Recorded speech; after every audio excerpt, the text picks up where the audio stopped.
Hello everyone, so welcome back to our channel. So in previous video what we have seen is we have created a dashboard. Okay, so it is not dynamic till now, and so we have covered the topic to fetch the data from our database, and we have created a route for it named as all users. Okay, so if you want to know how we fetch all this data, you can check our previous video. I will give the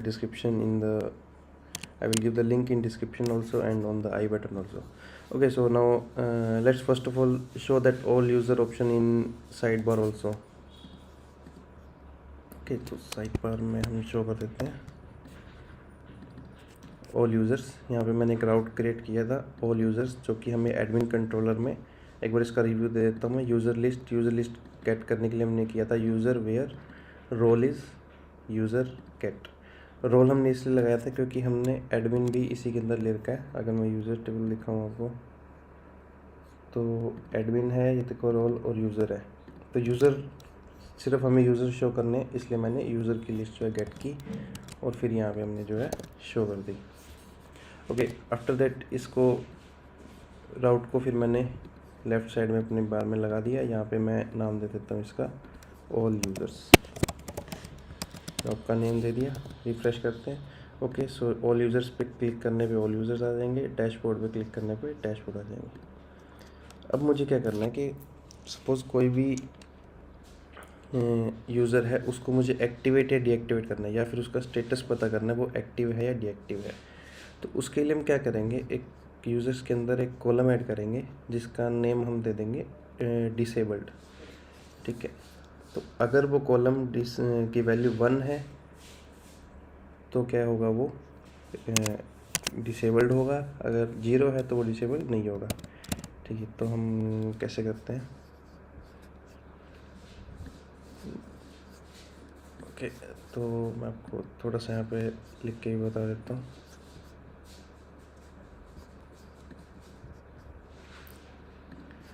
यहाँ पे जाते हैं हम. तो सबसे पहले हम उसके लिए क्या करेंगे, माइग्रेशन बनाएंगे. अगर आपको नहीं पता माइग्रेशन कैसे बनाते हैं या फिर माइग्रेशन का क्या काम होता है लारावेल के अंदर, तो उसके ऊपर भी हमने एक अलग से वीडियो बना रखी है, तो वो आप जाके चेक कर सकते हो. ठीक है, तो फ़िलहाल मैं माइग्रेशन क्रिएट करूँगा. डेटाबेस में माइग्रेशन में क्रिएट होगी. उसके लिए कमांड है हमारी php artisan make migration add. इसका नाम मैं देता हूँ कुछ सिमिलर सा, ताकि हमें याद रहे. Disabled column in users. और हमें टेबल कौन सी यूज़ करनी है,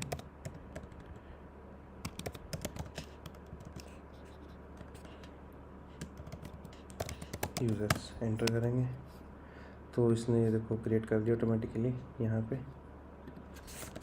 हम बना देंगे. अभी सिंटेक्स, इसका सिंटेक्स क्या है या क्या चीज़ यूज़ करनी है, ये सभी मैंने ऑलरेडी डाल रखा है, तो उसके लिए आप प्लेलिस्ट चेक कर सकते हो. मैं कहता हूँ यहाँ पे हम एक कॉलम ऐड करेंगे डिसेबल्ड. ठीक है,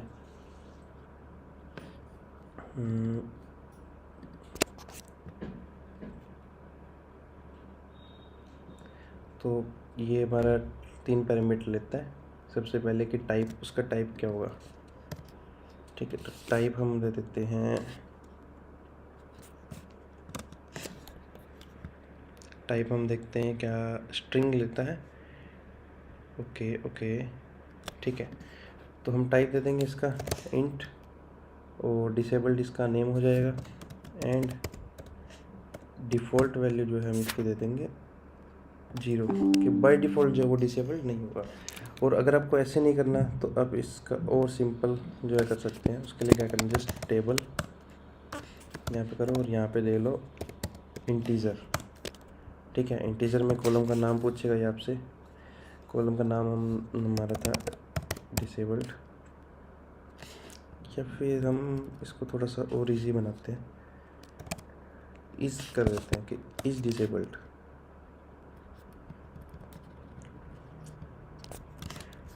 यहाँ पे हम चेक कर लेते हैं कि हम पहले क्या फॉर्मेट यूज़ करें. ओके, तो हम यहाँ पे इज डिसेबल्ड, और डिफ़ॉल्ट वैल्यू इसकी रहेगी क्या, 0.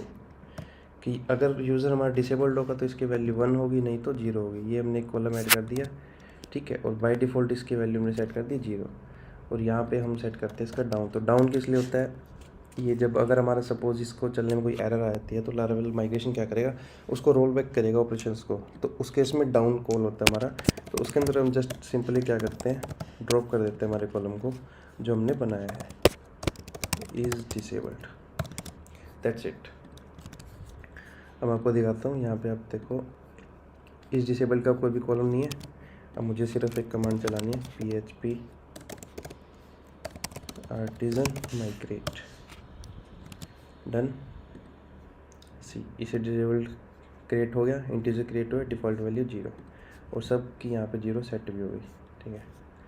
तो ये हमारा यहाँ पे तो हो गया। अब हम इसके लिए यहाँ पे और करते हैं, जो हमारा ऑल यूज़र्स का पेज हमने बनाया था, यहाँ पे एक कॉलम और लेंगे हम,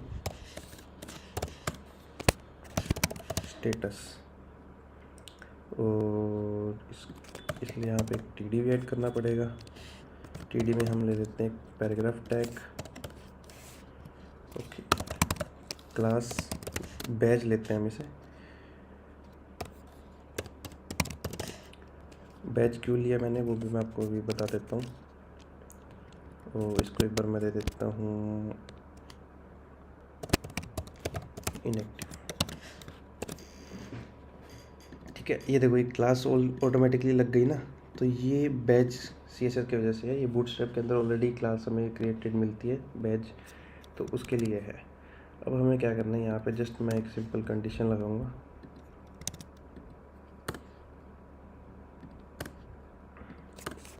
कि @ if $user is disabled equal to 0 है। अगर वो 0 है मतलब कि वो एक्टिव है, एल्स में इनएक्टिव। तो एक्टिव के केस में हम क्या कर देंगे इसको,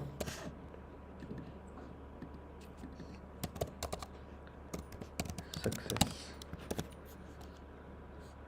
तो अभी हमारे सभी यूज़र जो है एक्टिव है।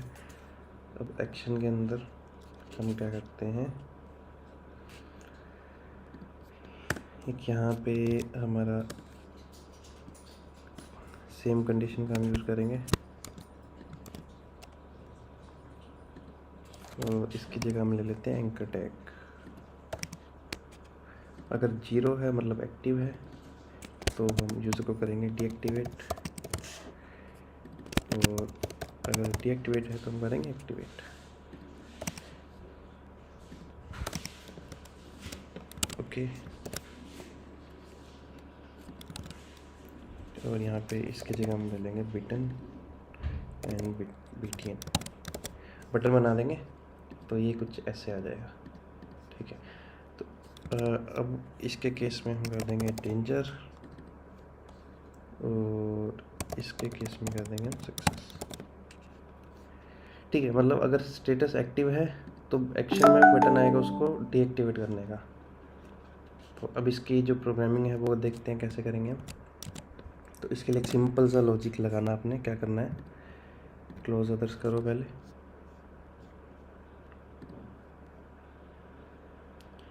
यहाँ पे हम जाएंगे, कहाँ जाएंगे, वेब के अंदर सबसे पहले हमारा एक राउट क्रिएट करेंगे,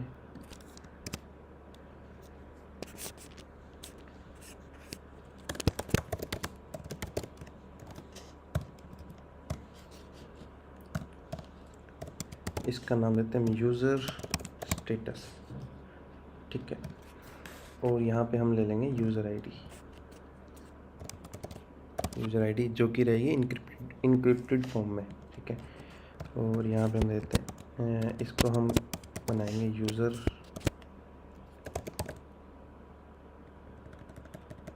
कंट्रोलर नहीं है हमारा, ऐसा कैसे हो सकता है।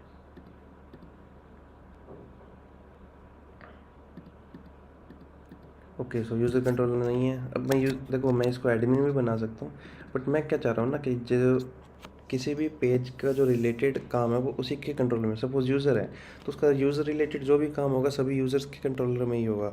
अगर हम आगे इनकम का बनाएंगे तो इनकम रिलेटेड जो भी काम होगा सारा इनकम कंट्रोलर में होगा। तो इसलिए मैं सबको सेपरेट कर रहा हूँ। इससे क्या है, कोड जो मेंटेन रहता है हमारा, और कल को अगर कोई और भी वर्क करता है उस पर तो उसको एक ईजी रहेगा उसको समझने में।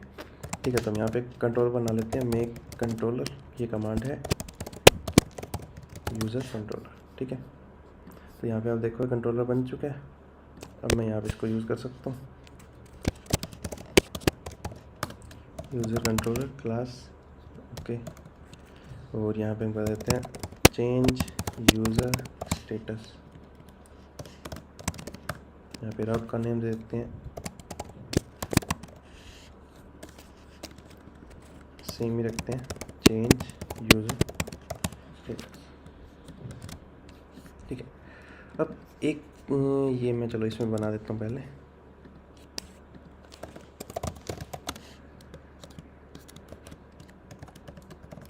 अब एक चीज़ यहाँ पे समझने वाली है कि यूज़र का जो स्टेटस है, मतलब जो कॉलम हमने लिया है इज़ डिसेबल्ड, वो या तो 0 होगा या फिर 1 होगा। मतलब कि अगर वो 0 है तो उसे हमें चेंज करना है 1 में, अगर 1 है तो 0 करना है, मतलब जो ऑलरेडी पड़ा है उसका अपोजिट करना है। ठीक है, तो उसके लिए हम क्या करेंगे, सिंपल यहाँ पे सबसे पहले यूज़र आईडी गेट करेंगे हम, और एक फंक्शन होता है क्रिप्ट डिक्रिप्ट, इसका यूज़ करेंगे। डिक्रिप्ट इक्वल टू, ये क्या करेगा, इस यूज़र आईडी को डिक्रिप्ट करके देगा और यहाँ पे हमारे पास यूज़र आईडी आ जाएगी। अगर वो डिक्रिप्ट नहीं कर पाता है तो यहाँ पे उसका मैसेज आ जाएगा। ये क्या कह रहा है, अनडिफाइंड टाइप डिक्रिप्शन, ये तो इससे अच्छा आप क्या करो एक्सेप्शन। ठीक है, क्रिप्ट की भी क्लास हमें करनी पड़ेगी, तो ये क्रिप्ट इंक्लूड हो गया। ठीक है, ये यूज़र हो गया। अब हमें यूज़र गेट करना है, तो dollar user equal to user model and find इससे यूज़र आईडी से यूज़र मिल गया। ठीक है, अब मैं क्या करूँगा, ये लाइन अब ध्यान से देखना कि डॉलर यूज़र के अंदर जो इज़ डिसेबल्ड है वो मैंने क्या किया, नोट ऑफ डॉलर यूज़र के अंदर इज़ डिसेबल्ड। समझे, यहाँ पे क्या होगा, सपोज यूज़र के अंदर जो हमने फैच किया है, यूज़र के अंदर जो इज़ डिसेबल्ड है वो पड़ा है 1। ठीक है, तो अब नोट का मतलब क्या है कि उल्टा उसको 0 कर दो। तो इसने यूज़र इज़ डिसेबल्ड के अंदर क्या कर दिया, 0 स्टोर कर दिया। बट अगर वो 0 पड़ा है तो उसने क्या किया, 1 स्टोर कर दिया। देन हम यहाँ पे कर देंगे इफ़ सेव करती वो जो एंट्रीज है वो अपडेट हो जाएंगी, रिटर्न में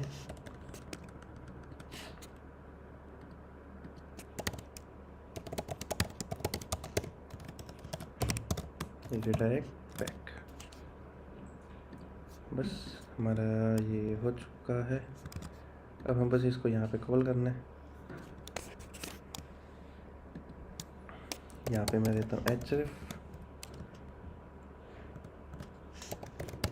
राउट कर दे चेंज यूज़र स्टेटस, और उसको क्या चाहिए,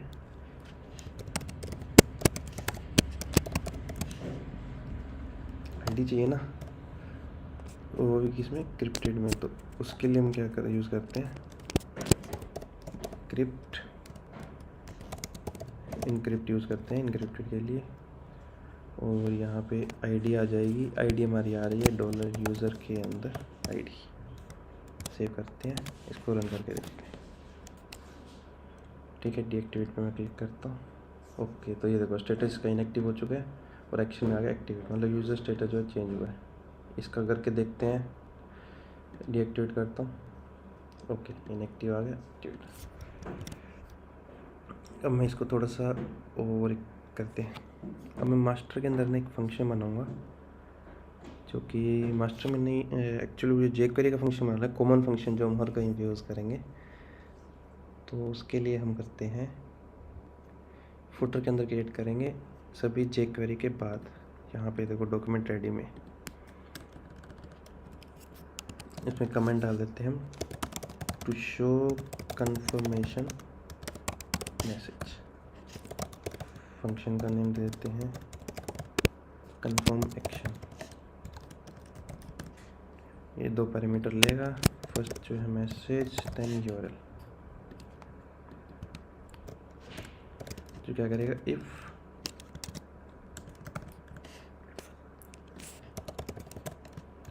कंफर्म मैसेज की, अगर ये मैसेज कंफर्म होता है तो document dot location dot href equal to URL.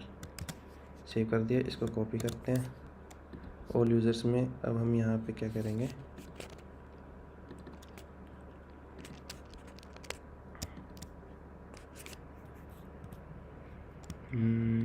इसके ऑन क्लिक में ये हम जो है पास कर देंगे। ऑन क्लिक ये हमारा आ गया। देन फर्स्ट हमें मैसेज देना है, message to you want to, अगर डिसेबल्ड है नहीं है वो ऑलरेडी तो हम करेंगे डी एक्टिवेट द यूज़र, और अगर डिसेबल्ड है तो एक्टिवेट। ये मैं क्या कर रहा हूँ, VS कोड मेरा थोड़ा हाथ से ही बैठा हुआ है तो हम एक ही टाइम पे मल्टीपल लोकेशंस पे जो है टाइप कर सकते हैं, ठीक है। और साथ में मैं ये सारा जो है पास कर दूंगा इसके अंदर as a URL. Second argument था हमारा यूआरएल, तो ये यहाँ पे आ गया, ओके। और href के अंदर हम दे देंगे जावास्क्रिप्ट वॉइड 0, जिसका मतलब है रिटर्न एम्प्टी, मतलब जब भी इस पर क्लिक करेंगे तो href क्या है, एम्प्टी रिटर्न करेगा। अब देखते हैं क्या हमारा जो इस पर फ़र्क पड़ा है। यू लोडेड, एक तो हम इस एरर को हटाते ही, एरर अगर आपको भी आ रही है तो वो किस लिए आ रही है, यहाँ पे एक एडमिन LT की ना demo.js लोड होती है, ये रही, ये देखो फॉर डेमो पर्पस। इसको आप कमेंट कर दो या रिमूव कर दो, आपकी मर्जी है, तो ये एरर चली जाएगी। देखो अब नहीं आ रही। अब देखो मैं यहाँ पे इसको करता हूँ डीएक्टिवेट, लास्ट वाले को डी को, तो कुछ भी नहीं हुआ। क्यों, कोई ना कोई एक्सेप्शन आई होगी। इंस्पेक्ट करते हैं, JS के एक्सेप्शन कंसोल में आती है हमारी। ये can not set property of, ये confirm action is not defined. Check करते हैं क्या है। सबसे पहले देखते हैं हमारा वैल्यू से भी गई है नहीं। ऑन क्लिक में कंफर्म एक्शन, ठीक है, मैसेज आ गया, यूआरएल भी आ गया, ओके। अब हम जाते हैं फुटर में। फुटर में क्या है, confirm action, message, then URL, if confirm, then document dot location dot href equal to URL. तो ये भी सही है हमारा।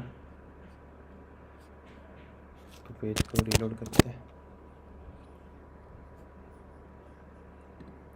डीएक्टिवेट अभी भी नहीं चल रहा है ये।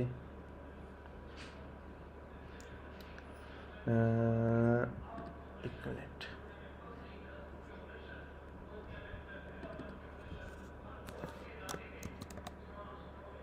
इसको हम करके वो करते हैं सर्च। तो फंक्शन हमारा ये रहा, इफ कंफर्म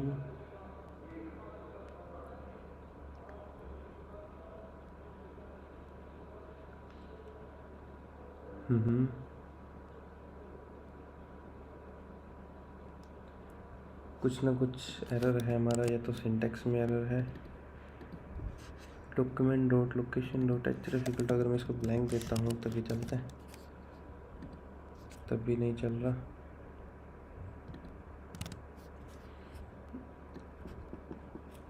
और अगर मैं इसको यहाँ से, एक मिनट, अच्छा हटा के यहाँ रखता हूँ, ओके चल गया। तो एक्चुअल में क्या है ना, एक डॉक्यूमेंट डॉट रेडी कॉल नहीं हुआ, तो कोई बात नहीं, हम यहाँ पे कर लेते हैं इसको। एक्चुअली में डॉक्यूमेंट डॉट रेडी के अंदर वो फंक्शन ज़रूरी है जो आप डॉक्यूमेंट रेडी होते ही कॉल करो। हमने यहाँ पे इसको कॉल नहीं किया, हमने जस्ट इसको डिक्लेयर किया है। कॉल हमने इसको काफ़ी बाद में किया है। तो यूआरएल हम यहाँ दे देते हैं। तो अब देखो जैसे ही मैं क्लिक करूँगा तो ये पूछेगा do you want to deactivate the user. अगर मैं कैंसिल करूँ कुछ भी नहीं होगा। एक्टिवेट पे करता हूँ तो do you want to activate the user, okay किया मैंने। और यूज़र एक्टिवेट हो गया। ठीक है, तो ये हो गया। अब क्या है, हमें पता नहीं लग रहा। यहाँ पे एकदम सीरियल नंबर शो करते हैं सबसे पहले कि सीरियल नंबर कैसे शो होगा।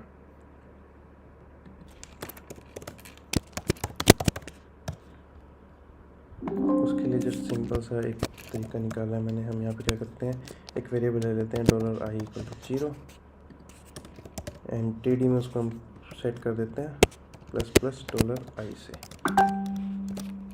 दैट्स इट, ये हमारी काउंटिंग आ गई है। ठीक है, अब हम नए यहाँ पे देखो, जब भी मैं क्लिक कर देता हूँ डीएक्टिवेट पे, तो डीएक्टिवेट तो हो गया बट कोई मैसेज शो नहीं हो रहा। तो मैसेज कैसे शो करेंगे हम, उसका मैं आपको नेक्स्ट वीडियो में बताऊँगा। ठीक है, तो तब तक के लिए थैंक यू एंड सब्सक्राइब कर लो। और इसमें माइग्रेशन का यूज़ हमने किया है, तो माइग्रेशन की नॉलेज के लिए आप वीडियो चेक कर सकते हैं, मैंने डाल रखी है। Thank you, okay, bye bye, have a nice day.